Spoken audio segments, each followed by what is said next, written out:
Gente, Digi aqui para a gente resolver mais uma questão do nosso simulado NEET, essa questão maravilhosa.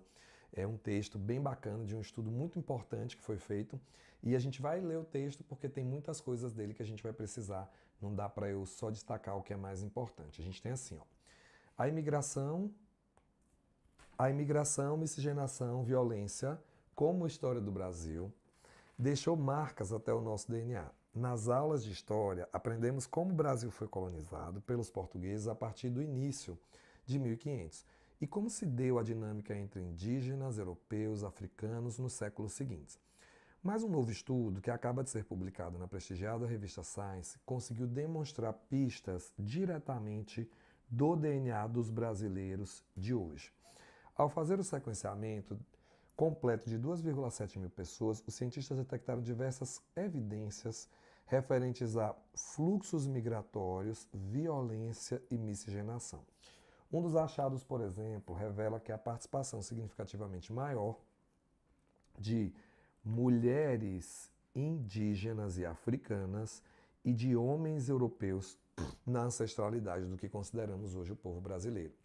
Uma das primeiras constatações do trabalho reforça a ideia de que os primeiros séculos de colonização foram marcados pelo que os pesquisadores classificaram como relacionamentos assimétricos. Para entender esse assunto, precisamos conhecer a linhagem do DNA mitocondrial e do cromossomo Y. Gente, é uma questão bem bacana, com muita coisa de evolução e genética. Todas as questões desse simulado são inéditas, foram elaboradas por mim, revisadas pelo meu time, e a gente tem o cuidado de trazer para vocês temáticas que sejam importantes e de acordo com o que a prova vai cobrar, para que a gente não perca tempo e realmente estude o que cai do jeito que aparece, que é o que a gente faz nas aulas da Isolada. Então vamos comigo. Com base no texto, olha o que nós temos agora. Letra A. A miscigenação da população brasileira deixa marcas que pressionam as raças que compõem a nossa população.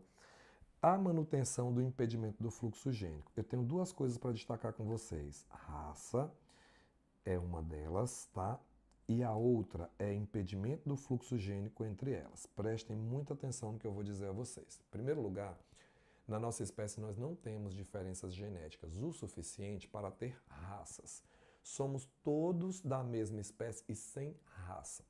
Segundo ponto é que se você tem raça, a raça é uma variação intraespecífica, então provavelmente ainda vamos ter fluxo gênico, porque não são espécies diferentes.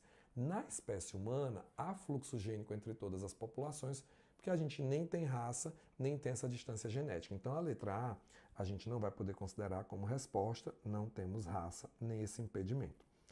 Na letra B, a análise do DNA mitocondrial permite que os estudos revelem linhagens paternas. Meninos, toda vez que eu trabalho com DNA mitocondrial, o DNA mitocondrial é linhagem materna. O DNA mitocondrial é uma herança matrilinear em que as mães passam para os filhos independente do sexo. As mitocôndrias são heranças dos óvulos, então esse item fica falso.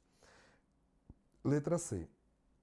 É provável que a maior parte dos brasileiros de hoje tenham marcas genéticas mitocondriais herdadas a partir de povos originários e africanos e predominância de genes em proporções holândricas a partir da origem europeia. Gente, no texto, ele disse para a gente que a maior parte das mães eram de índios e africanos, por isso o DNA mitocondrial está correto aqui, e que a herança paterna vinha de quem? De origem europeia.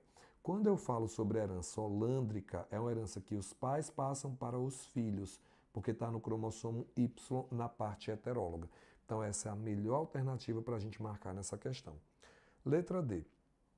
A presença da alta frequência do gene para anemia falciforme na Bahia reforça a seleção natural disruptiva que as pessoas do recôncavo baiano foram submetidas e estão relacionadas com a herança europeia na região. Vamos organizar o seguinte.